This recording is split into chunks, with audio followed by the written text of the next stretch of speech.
Hello, everyone. Welcome to this journal author interview. My name is Lori Kierstead Joseph, and I am the Region 5 representative to the COABE board and the Workforce Development Chair. And it has been my great pleasure to serve as guest editor for the Workforce Development editions of the COABE Journal. Today, I am joined by one of our authors from the Workforce Development Edition Part 2, Michael Connet. Michael, welcome. I'd love for you to introduce yourself and tell us a little bit about what you do.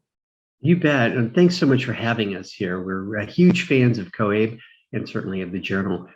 As you mentioned, my name is Michael Connet. I'm the Associate Deputy Executive Director at the Association for Career and Technical Education, or ACTE.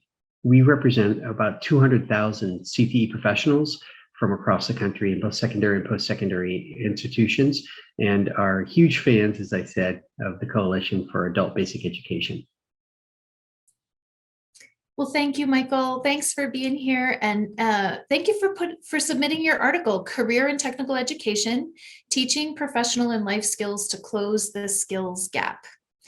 So today, what I'd like to do is just jump in with our first question. Tell me a little bit about why you wrote this article for the COABE Journal. I think that's a great question that I'm hoping that your readers will be able to get some pertinent and valuable information as they're executing in their roles as adult basic educators. For a long time, there had existed, I think, sort of a siloing effect in post-secondary education, particularly as it related to adult basic education and career and technical education. With the recent, well, not so recent, within the past several years, the federal program that oversees adult basic education and career and technical education administered through the U.S. Department of Education, what we call the Perkins 5 Act, called for a closer coordination between programs that prepare learners and provide them the pathway then to gain those valuable skills. So I'm hoping that this article will point out what those structural systems exist and what they provide for, so that your readers will have a chance to better understand the pathway that will exist for their learners as they emerge from adult basic ed programs to proceed through other training, other learning opportunities that will prepare them for great jobs and to enter into the workforce in meaningful and well-paying careers. Thanks, Michael. It's really exciting to have you here and to have this article sort of helping us see the alignment between Perkins and WIOA and how we can really leverage that. Could you say a little bit more about what adult ed practitioners will get out of reading your article and how that will benefit their learners? Absolutely. Well, the examples that I tried to share in this piece are things that can be conducted locally.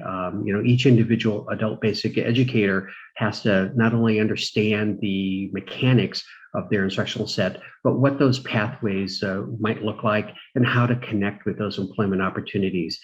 We're given the opportunity when the pandemic hit to modify the article to reflect what was currently happening. So I'm hoping that readers are going to sense this is current contemporary information that has value and relevance as they pursue the work that they do with those adult learners. That's great. It's really great to hear that you were able to tweak it so that it feels really timely and relevant, and folks are going to be able to see a current context in there. Well, and kudos to the editors of the journal.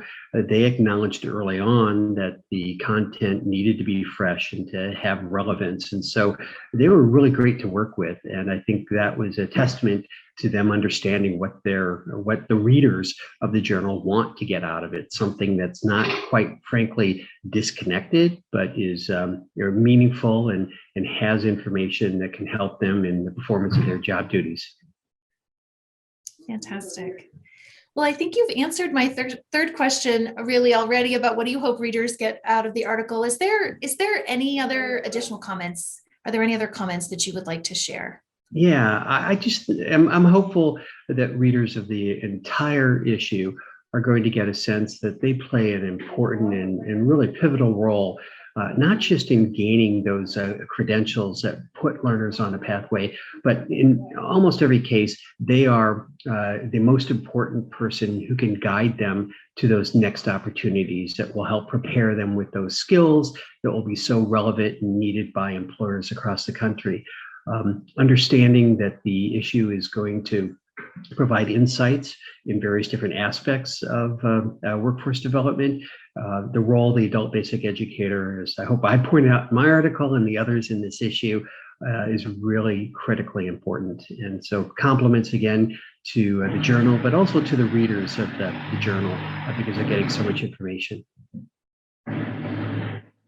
Thank you so much, Michael, for your kind words about the journal and COABE. We are so lucky at COABE to have partners like you at ACTE to work alongside us in the field of adult ed so that we can help our learners upskill and get on to the pathways to their futures. So Michael, thanks again for your article for the journal and for being here with me. I really appreciate it. Thank you for all that you do, and congratulations to your readers and the great work that they do to help get America working again. Great. Thanks, Michael. And thank you all for listening in. Go check out the article from Michael Connet, Career and Technical Education, Teaching Professional and Life Skills to Close the Skills Gap.